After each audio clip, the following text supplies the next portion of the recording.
Hello friends, let's learn about cooperative and its origin and development. Cooperation का अर्थ है working together for mutual benefit, यानी लोग अपनी आर्थिक और सामाजिक समस्याओं का समाधान मिलकर करते हैं। इसका उद्देश्य प्रॉफिट कमाना नहीं है बल्कि मेंबर्स की भलाई करना है। Origin of cooperative movement. आधुनिक कोऑपरेटिव मूवमेंट की शुरुआत 1844 के इंग्लैंड के रॉसडेल शहर में हुई थी। 28 बुनकरों यानी वीवर्स ने मिलकर रॉसडेल सोसाइटी ऑफ इक्विटेबल पायोनियर्स की स्थापना की थी।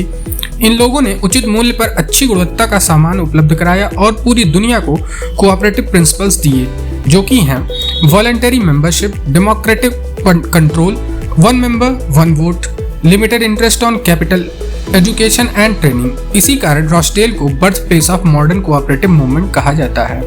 अब इंटरनेशनल डेवलपमेंट के बारे में समझते हैं।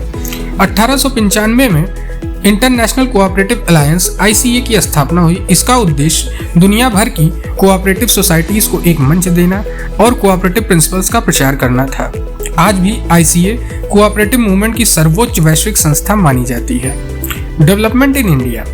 भारत में किसानों को साहूकारों के चंगुल से बचाने और सस्ते ऋण उपलब्ध कराने के लिए 1904 में कोऑपरेटिव सोसाइटीज एक्ट को लागू किया गया, लेकिन यह कानून केवल क्रेडिट सोसाइटीज तक सीमित था। इसलिए 1912 में कोऑपरेटिव सोसाइटीज एक्ट लाया गया, जिसने हाउसिंग, डेयरी, मार्केटिंग, कंज्यूमर और अन्य नॉन क्रेडिट कोऑपरेटिव सोसाइटीज बनाने की अनुमति दी। यहीं से भारत में कोऑपरेटिव मूवमेंट का वास्तविक विस्तार शुरू हुआ। अब हम देखेंगे एक्सपेक्टेड MCQs इस टॉपिक से। तो पहला है, modern cooperative movement started in Rochdale, England 1844। Who founded the first modern cooperative? Rochdale Pioneers, 28 Rochdale Pioneers. ICA was established in 1895. First cooperative law in India, Cooperative Credit Society Act 1904.